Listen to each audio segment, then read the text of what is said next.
Thank you for joining us as we elevate the Black entrepreneur experience by interviewing CEOs, thought leaders, innovative thinkers, and Black entrepreneurs across the globe. I'm your host, Dr. Frances Richards. Do you want to release, reconnect, and remember to achieve emotional well-being and success in life and business? We are excited to have certified yoga instructor and breathwork and meditation facilitator, Dominiece Clifton. Welcome. Thank you for having me, Dr. Francis. I've given our audience such a brief bio. Why don't you fill in the gaps and share with our audience what you want them to know about you and your business? Sure. So, thank you to everyone that is tuning in and listening today. I am Dominiece Clifton, the founder of Move and Still and the Nourish Wellness Collective. And Move and Still is focused on offering trauma-informed wellness solutions to youth-serving organizations to really help to impact some of the secondary trauma that they are often experiencing and to really focus on promoting a culture of well-being. And so we typically support organizations in offering holistic wellness solutions. We focus on stress management, mindfulness, mental health services, typically partnering with schools and nonprofits that are working with youth and young people to support them and to support the young people that they serve. And I'm really passionate about the work that I do because of my own mental health journey. I'm also a mom, and so I have little ones. And I'm a breathwork instructor, a yoga and meditation facilitator. And so those are typically the modalities that I use in my business. So in addition to wellness education, I'm also holding space for people to release stress and trauma that we often hold in our bodies. Tell us your why. How did you get into this work? I started on my path after going through my own healing journey. And the thing that I've learned about healing, that it's an ever evolving journey. And so there's never really an end destination in mind. But I entered the wellness industry after working through and addressing a lot of my own trauma, unaddressed childhood trauma. And physically, I held that trauma in my body and it manifested as me being overweight. And so I struggled with food and overeating for most of my life. And that's how it showed up for me. And so working through and really trying to heal my addictions and unhealthy behaviors with food, I realized how much I was holding on to that I needed to release. And I realized the ways that unresolved stress and trauma are really impacting not only us as individuals, but us as a society. And so when you look at things like dis-ease and ailments and illness and violence and crime and mental health, at the root of so many of those things is people that don't know and are not aware of the fact that they do have unresolved stress and trauma. And so once I started understanding the root cause of many of our issues, I was really passionate about sharing that message with the world and really holding space and guiding people to heal and release the things that they're holding on to. What was that aha moment when you knew you were on to something? So prior to doing the work that I'm doing today with Move and Still, I was a nutrition and wellness coach. And so I was helping women with weight loss and living healthy because that was my challenge, my struggle. And once I figured out, how to heal and work through releasing things for myself physically and emotionally, I wanted to help other women. And I was really passionate about that work. And what I found was that a lot of the women that came to me, they came to me with the goal of weight loss. And so typically, right, in the diet world, that looks like changing what you eat, working out, increasing your workouts, things of that nature. But what I found amongst the women was a pattern in which they were dealing with a lot of stress, anxiety, overwhelm. And none of them these were all very high achieving women. None of them really knew how to release that stress and how to manage their emotions and, how to really deal with the emotions that they were dealing with. And so as a coach, I started doing research to better support my clients because at the time I didn't know for myself what it looked like to really manage stress effectively. I think a lot of the things that we are taught in society when we think about self-care are very topical approaches, but they're not really doing anything to get to the root issues. And so as a coach, again, I just started researching to figure out how to be a better coach and support the women I was serving.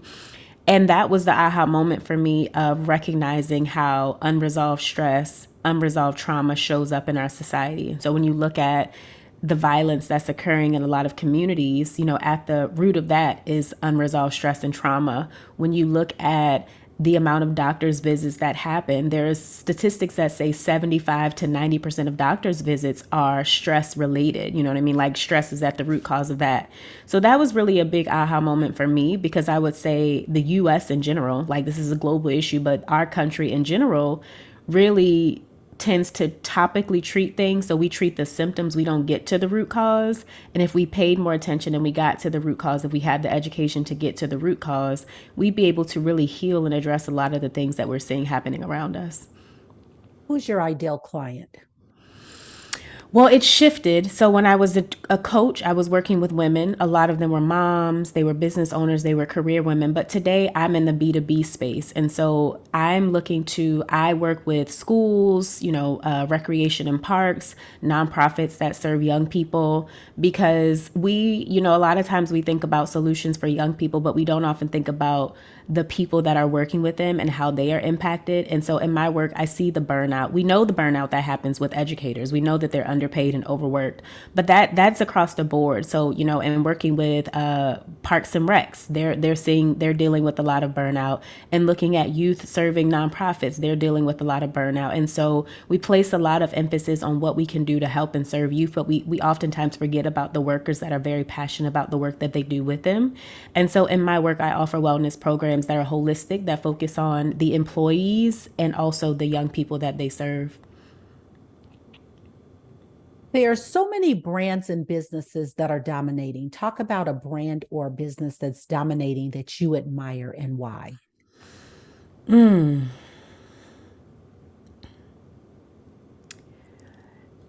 I would say what's coming to mind right now for me is two organizations actually, but the first one that came to mind, I'm in the wellness space. I immediately thought about oh my goodness, I'm blanking on the name right now, but I'm seeing it so clearly. Peloton. That's it. I was like, I'm seeing the bikes. I can't think of the name. So we saw Peloton grow tremendously in the midst of the pandemic when everyone was in quarantine, and we didn't really have anything to do, and people were still focused on wanting to live healthy or really just finding an outlet. And I admire Peloton because they are very clear about what they offer and who they serve and their ideal client, and they really created a movement with Peloton. Like we saw people, there was a wait list for bikes, you know what I mean? And like bikes, exercise bikes have been around for decades, forever. And we saw this really big increase where you had to get on a wait list to get a Peloton bike. But it's really about the culture. It's more so about the culture of Peloton and being a part of a community. And so as someone in the wellness industry, I really admire them as a brand and their messaging, and just again, like the community that they've been able to build and continue to build and sustain post pandemic, because Peloton was around, before the pandemic, but they really capitalized on that moment where people were home and they needed an outlet, and people needed community and desired human interaction, and they have just taken off. You mentioned two. Did you want to say another one, or did you want So the to? second one that I was thinking about was Under Armour, for a similar reason, just because again, like their message is, they are all about community. I also really love Under Armour because I feel like Under Armour is for everyone. So I'm in Baltimore, and Under Armour is also native to Baltimore, so I might be a little bit biased, but I admire that, when it comes to their athletes and the type of people that they choose to be brand ambassadors for Under Armour, you see yourself in the brand, whereas it has taken a lot of other brands a long time to kind of be more inclusive. But I admire Under Armour because of their diversity, the way that they are inclusive with their brand. And it's always felt really from the beginning like it was something for everyone. And so that was the second one that I was thinking about. And I really admire just the inclusivity that they've created with their brand. Fill in the blank. Thank you, pandemic, because. Thank you, pandemic, because it gave me time to be still and to pivot in my career. I love when you say move and steal, because that sounds like a misnomer. Talk Mm-hmm. about naming that. I like that. Mm-hmm. Thank you. So, when I first started my organization, Move and Still, I was thinking along the lines of movement. So, what we know to be true is that physical movement is the most efficient way to release stress, to release trauma from the body. You move your body and you're able to release. And so, originally, I was just thinking about movement, and that's all that I was focused on. And so, I was trying to think of clever names that had movement in them. And I went through, around the time that I was launching the organization, I went through 4 months of stillness. Like I just felt called to go inward. I took a break from social media. I closed out a lot of projects I was working on. I was very intentional at that time about finishing up my yoga certification program. And I went through a 4 month period of essentially stillness, you know what I mean? And for me, that was a first because I'm someone who had always been used to moving, to doing, like most of us are, to being busy. And I was called to be still and to slow down. And Dr. Francis, that 4 month period changed my life. And it was so healing for me. It was transformative because I was able to heal and release so many things that I was holding on to. I got so much clarity in my business and in my life. And that really just changed the trajectory of Move and Still as an organization. And that was the aha moment of, oh, stillness is also extremely critical when it comes to healing, when it comes to mental health and mindfulness. And so we need a combination of both. Like sometimes we need to move our bodies and we need that physical movement, but sometimes we just need to be still. And I think finding that balance is important between the being and the doing, especially for us as a society, because we are so used to moving, right? Like a lot of us, we struggle with being still. But I have found that there's somewhere between the movement and the stillness, that balance, that in between is where the healing happens. And so I encourage both. I guide people through moving their bodies, but I also hold space for people to be still as well. I love that. What does self-care look like for Dominiece? So I actually believe in soul care, and I distinguish self-care versus soul care because soul care is more encompassing. It's all encompassing. And I used to be an advocate of self-care, but then in the work that I'm doing and the women that I was serving, I was realizing that we were missing some critical pieces of taking care of ourselves when we thought about self-care. So oftentimes when I have conversations about self-care, and I used to ask women, potential clients or clients, what are you doing for self-care? They would say things like, I go get my hair done, I go get my nails done, I go to brunch with my friends, those topical things, maybe lighting a candle and reading a book. And the answers were always very similar. And I was like, well, that's beautiful. Like, I'm so glad you're doing those things. But when was the last time you did something that stimulated your mind, right? Or when was the last time you allowed yourself to be still and just be with yourself, pour into yourself spiritually, check in on your soul? And so what I realized is that oftentimes we miss out on those other two components and typically focus on the physical. And so for me, soul care is about mind, body, and spirit, or mind, body, and soul, like however you identify. And so I try to nourish all of those aspects of myself on a consistent basis. Now that looks different from day to day or week to week based on my calendar, but on a weekly basis, on an ongoing basis, I'm making sure that I'm holding space for myself to be still, to really check in with myself, my heart, my soul, and see how I'm doing. I'm moving my body. I believe in physical movement and the positive impacts that it has, not just for, maintaining weight or health purposes, but for mental health as well. And so I make time to move my body, and I try to do something every day that stimulates my mind. So whether that's listening to a podcast or reading a book or, some motivational speech or just having a stimulating conversation, I'm very intentional about the ways that I pour into and nourish myself. And I really try to pass that message on to other people because, again, I think we focus a lot just on self-care, but we miss out on some of those other pieces that we're desiring and that we really need to be fulfilled. Motherhood and entrepreneurship. Talk about it. It's hard. That's what comes to mind initially, is that it's challenging. So I am a mom to a 3-year-old and a 6-year-old. And so I have 2 young girls. And really everything that I'm doing as an entrepreneur is for them. My why for business is really to show my girls that they can have a limitless life. Like the only limitations that we have are the ones that we place on ourselves. And that is a shift in paradigm and thinking for me, because for a long time I had a lot of limitations. I had a lot of self-doubt. And especially as a Black woman, like we're often put into boxes and told who we can be and what we can do. And I just wanted to live my life in a way that demonstrates to my children, not by what I say, but by what I do, that you can truly do anything if you put your mind to it and believe in yourself enough. And so the big goals and the dreams that I have and the things that I'm working on, it is to show them, like there are no limitations. And so some days it's really challenging to try to balance building a business with being a mother. We know that the first couple of years of entrepreneurship, like it takes a while for the steam for the engine to rev up and get going. And so I'm doing a lot. I'm in my business and working in and on my business every single day.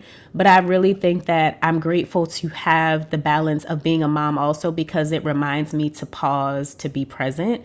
If I didn't have children, when you're doing something that you love, and I'm sure you can relate, it doesn't always feel like work. It usually doesn't feel like work, right? Like you can be in it and it can feel good. And especially if it's something that you're passionate about and that feels in alignment with your goals and your dreams, it doesn't feel like work. And so I can easily wake up and work from dusk to dawn. But because I have children, like it reminds me to pause and have joy and live life and be present. And so in many ways, I'm grateful that I do have that reminder every day to like pause and just not be a workhorse. And so it's a game of Tetris most days with trying to balance schedules, stopping my work day to go take my children to swim class or gymnastics. But again, it keeps me balanced and it prevents me from overworking. What is your zone of genius? I love this question. I have been doing so much inner work over the last 3 or 4 years that I just have learned so much about myself. And I think if you would have asked me this question a couple of years ago, I would have really struggled with this question because I didn't know myself well. But I'm a visionary, and for so long I was operating from a space of being a technician. So I was in the doing space, and not that there's anything wrong with the doing, but I got lost in that space, and I was so like head down in the thing that I wasn't focused so much on the bigger picture. And what I realized is that a part of my gifts are that I can see the big picture and really guide others to getting to that big picture. And so if I need to roll up my sleeves and be a workhorse and get it done, I can get it done. But I'm an ideas person, and I'm extremely creative in that way where I can see something and visualize how it can be improved.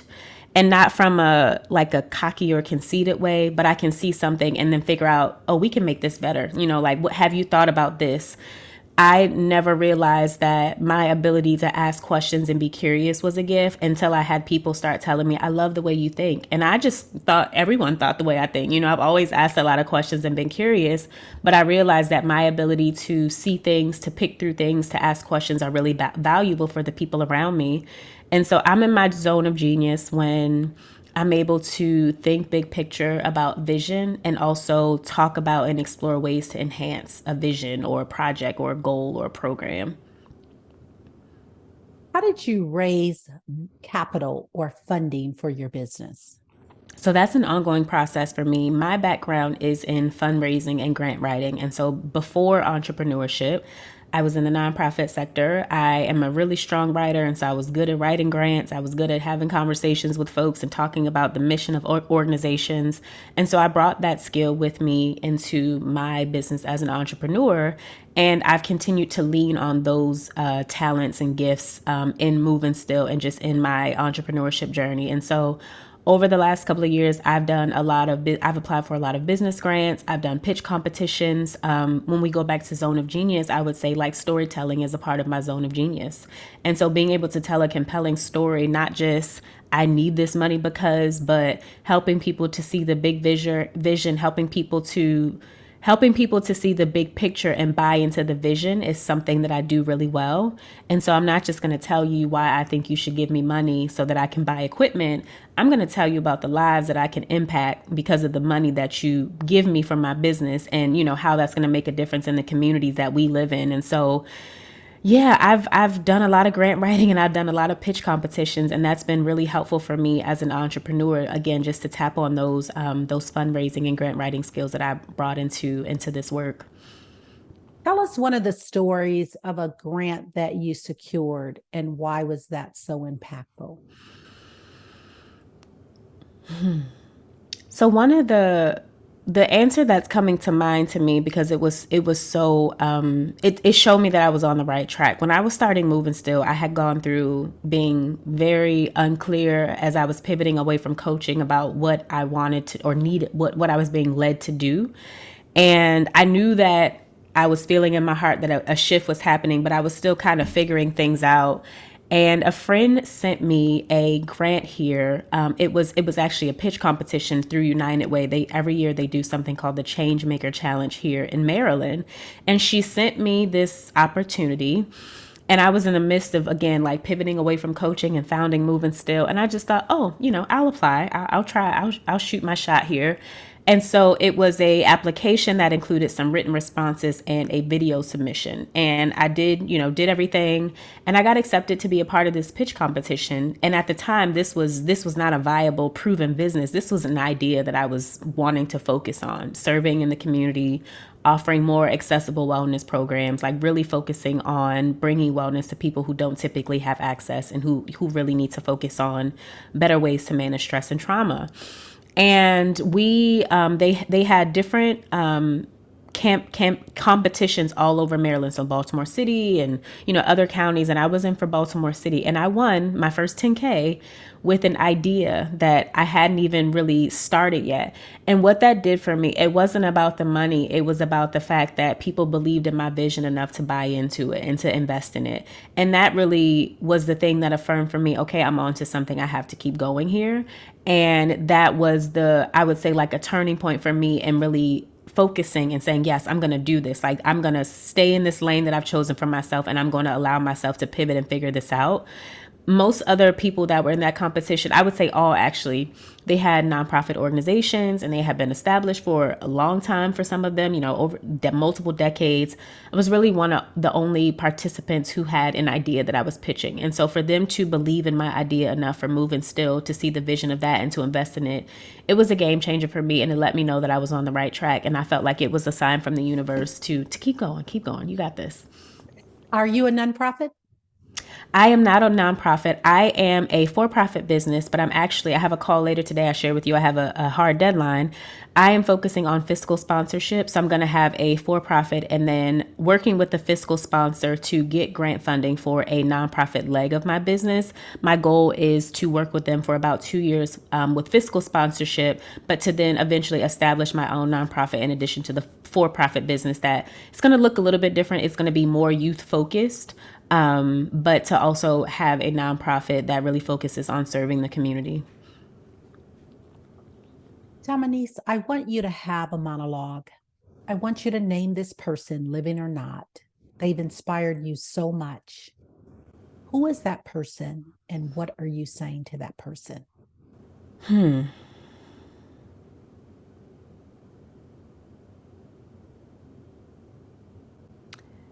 The first person that is coming to mind for me, she's actually still living, is Oprah. And I admire Oprah and her journey. I know people feel indifferent about her, but I admire Oprah and her journey because of all that she had experienced and lived through and has been able to overcome. So Oprah, for many of us, like, she's very open about her story. She experienced a lot of trauma at a very young age, and that could have easily stopped her. That could have easily been her excuse to not, I'm not good enough, or I'm not worthy of my dreams. But she was very clear on who she wanted to become. And there were a lot of no's, and you're not pretty enough, or you're not this, or you're, all the things. But she never let any of those things stop her. And she really, we all know Oprah's story, like just the amount of glass ceilings that were shattered in her career and continue to be shattered, in the way that she continues to use her platform to elevate the voices of other people. If I did just a portion, just a fraction, if I had just a fraction of her impact, I would feel just like I've done so much, because Oprah, she just, she has an open heart and she just gives from a place. And so it's not just about her career, it's about the work that she does in other countries and the way that she gives and the way that she invests. And again, I really admire her because there are many things that could have stopped her in her career. She didn't let any of those things stop her. And sometimes she was the only, and she used that to her advantage. And so if I could have a conversation with anybody right now, pull up a seat at a table, I would talk to Oprah and try to get some advice from her about what it looks like to be a Black woman, and to really not let the ways that we are typically boxed in stop us, but to use those as an advantage, really, and let those things be your driving force and the fire, the ignition to the engine versus the things that stop you. Advice you wish you had followed.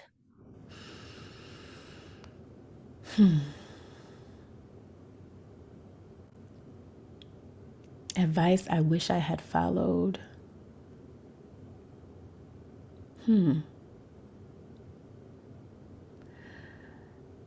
That is, I'm struggling with thinking about that. I think that what's coming up for me right now, and so I'm just going to go there, is that entrepreneurship really, it shows you all of the places and the spaces that require attention and sometimes healing. Like when you get into entrepreneurship and you start putting yourself out there, you start dealing with rejection, all of your limiting beliefs and your self-doubt starts to come up. And no one really told me that before I pivoted and became an entrepreneur. But I'm really grateful for all of those experiences and all of the rejection and the no's, and even the no's and rejection that will come in the future, because it forced me to face those parts of myself that I had, just ignored for so long. And it's forced me to become such a better version of myself as a result of choosing to do the work and choosing to face those parts of myself and really to heal those parts of myself. And so no one really gave me that advice. I wish that was advice that I had gotten in the beginning. Just be aware of how much entrepreneurship stirs up for you and just allow yourself to process and go through it. And so that would be my advice, especially for anyone that's starting. Again, when you start to put yourself out there, it's challenging and it's hard and sometimes it's scary, and it can be very easy to give up and to quit, to feel like you are not enough and nothing's working. But I would say one of the biggest gifts for me from entrepreneurship has been facing those limiting beliefs and those doubts head on and just allowing myself to work through them instead of quitting, which is often the easy way to go about not dealing with that rejection and those things that come up for you. How did you overcome the limiting beliefs? It's been a lot of work. It has been a lot of work. I used to be someone who was very concerned about the opinions of other people and being judged. And so something as simple as showing up on social media was a big thing for me in the beginning, because I always wanted it. I always wanted to look a certain way and present myself a certain way and to be perfect. But what I have realized is that, number one, we all know in business, you ain't going to be for everybody. And so no matter what you do, there are going to be the people who are for you, and then there are going to be the people who are not. And that's okay, because we all have a different beat or a different tune, and not everyone is going to, respond to that beat or that tune. But the greatest thing for me in overcoming those limiting beliefs and self-doubt has been getting to know who I am as a woman and as a person, and then showing up from the most authentic place as her. So not being concerned about what people are going to think, but being okay with who I am, because I know the amount of work that I have invested in myself. I know the amount of work that it has taken for me to get here. And if someone, for whatever reason, has an opinion about that or feels indifferent about that, that's not a reflection of me. That's just something that they have to work on. And again, just being okay with knowing that you are not going to be for everyone. And so instead of, a lot of times when things come up for us, it's easier to avoid them and ignore them than to sit with them and to work through it. But for me, a lot of it has been, okay, this is coming up. I got to deal with this, and figuring out, whether it's therapy or meditation, breath work, whatever modality I need to use, I've allowed myself to go through things instead of going around things. And it has made me a much stronger person. I love myself a lot more these days than I used to when I started. And again, like for me, it's not about what other people think. It's about how I feel with myself at the end of the day. And I feel really good with who I'm becoming. Talk about that breath work. and how important it is.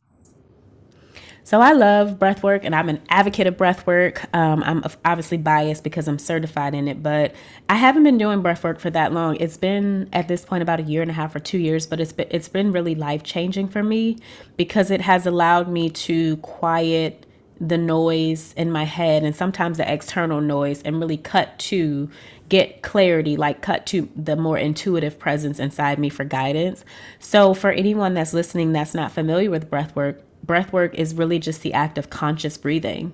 And so right now, as you and I are having this conversation, we are both breathing. We don't have to think about it. Our bodies do it automatically. And that's a really beautiful thing. We digest, food automatically. We breathe automatically. Our hearts beat automatically. So our nervous system does all of these things for us.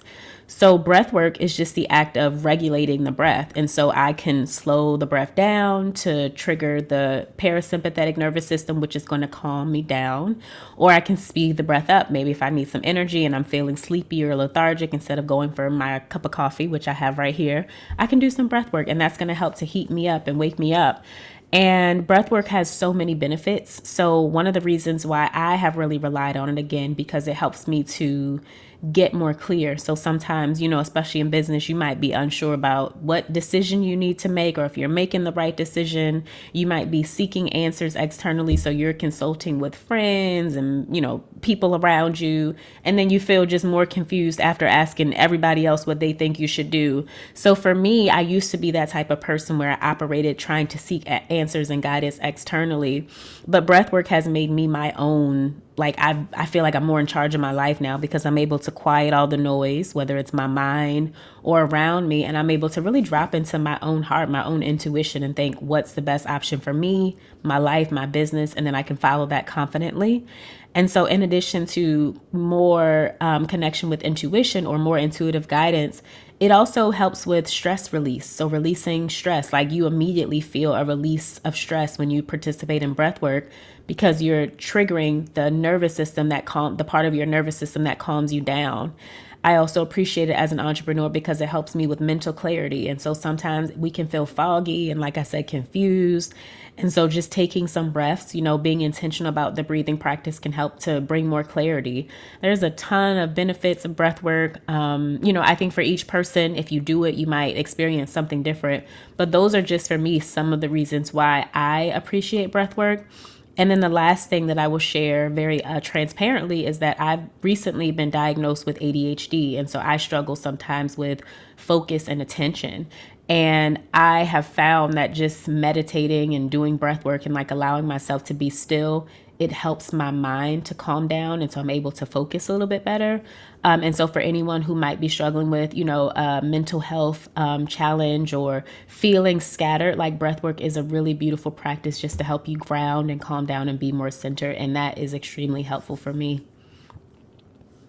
Someone is listening, Dominiece, and they're saying, how do I get involved in breath work? Where do they start? So I'm working right now on building out a digital library of breathwork audios, guided meditation audios, and yoga videos. And so I would say that's coming soon. But just if someone's looking to get started right now, I always recommend starting with a trusted facilitator if you're new to breathwork because it can stir up emotions. It can stir up a lot of emotions. You might have things come up that you don't even remember that your body's been holding on to. And so it's helpful to have someone to hold space for you that is trained in this process and can guide you through that.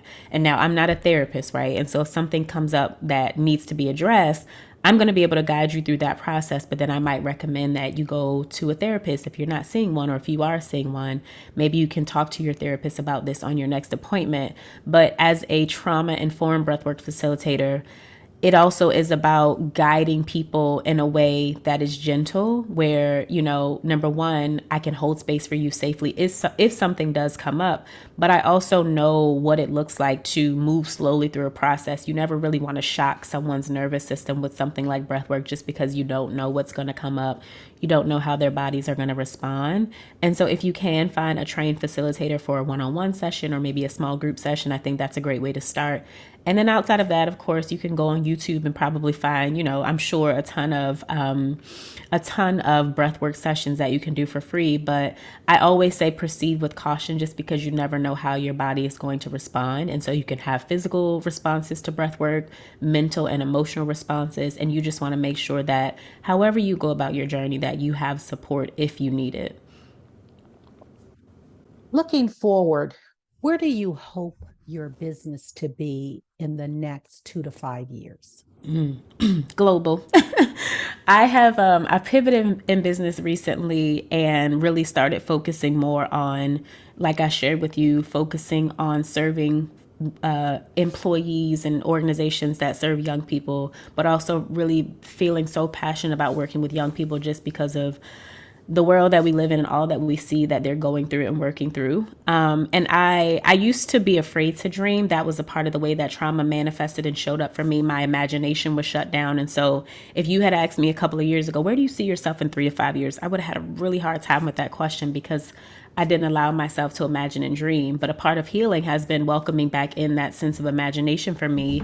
And now, when I think about where I want my business to be in the next 2 to 5 years, I want to be making a global impact. I want to be working with organizations and schools and school districts all over the country and all over the world, and offering wellness programs to teachers and administrators and also to students. We in the last month, we've seen mass shootings happen within a 2-week time span, right?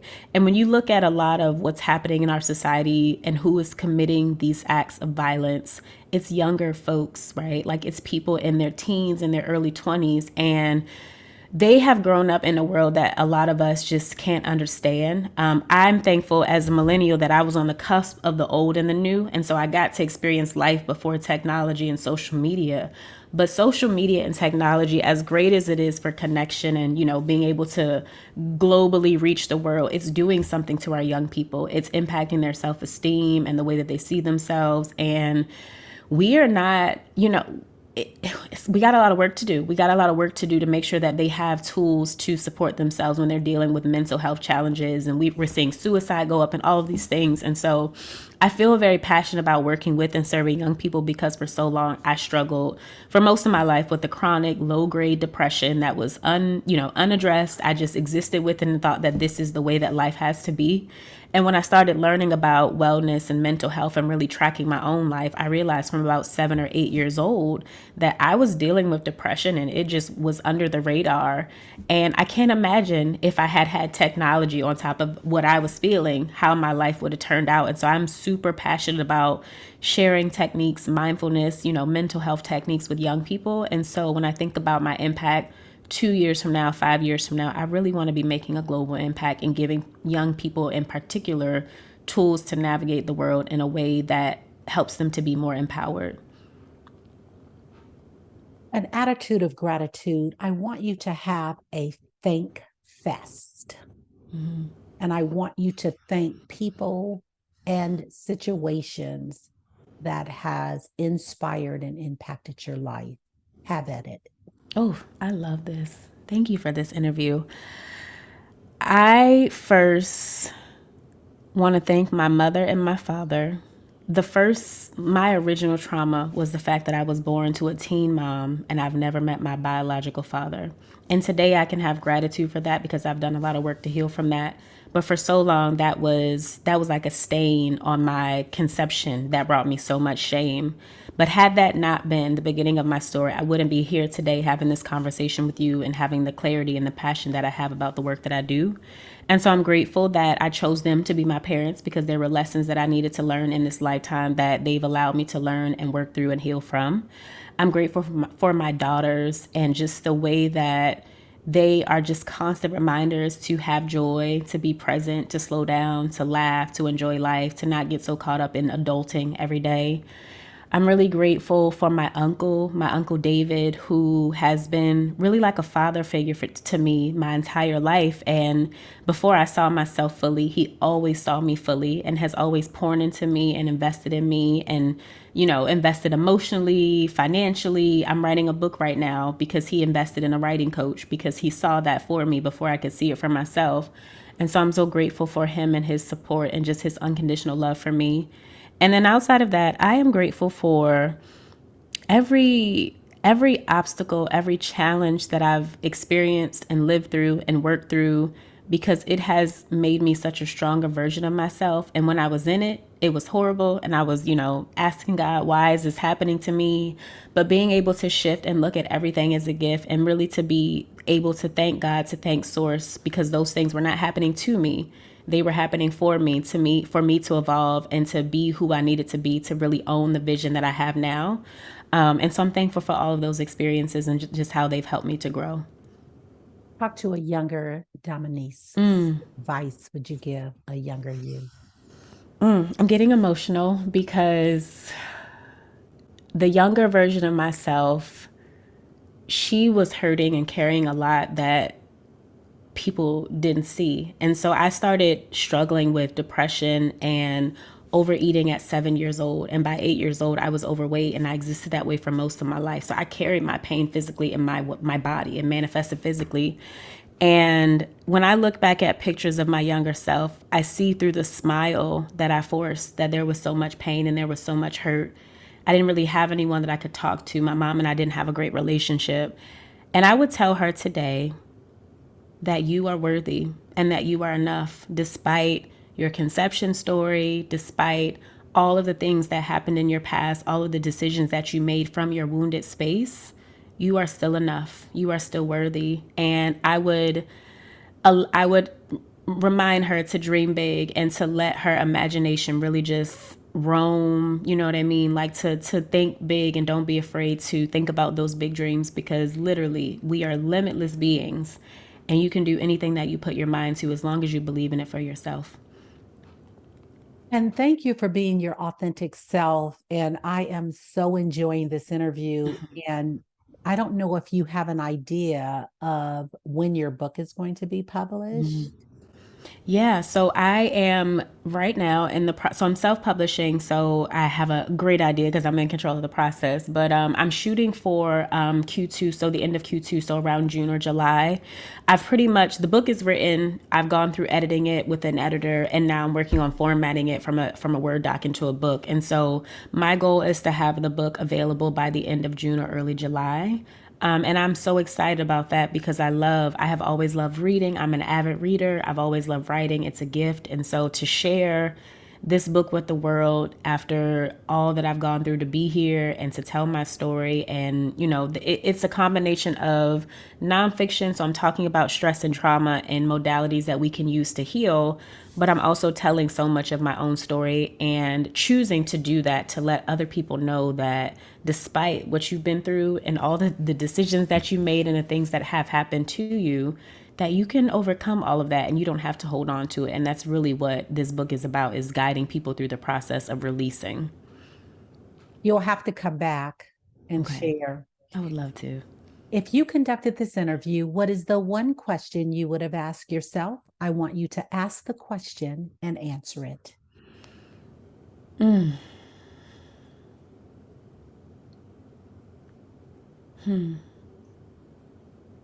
You've asked such good questions. So I'm like, what would I have asked myself?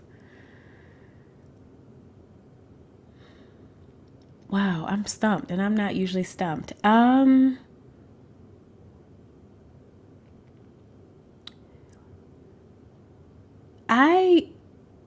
Okay, let me just go with what's at the top of my head. For all the Black women in particular that are listening, I feel like if you had asked me what would be the message for them, right? Like, what would you tell a Black woman that's listening to this? I would remind them that despite the boxes that we get put in, despite the limits that get put on us, despite the labels that get put on us, we are amazing. Like, we are literally powerful beings. Like, we are goddesses, you know what I mean? Like, everyone contorts themselves to look like us and all of these things. And so if you ask me, what would you tell Black women?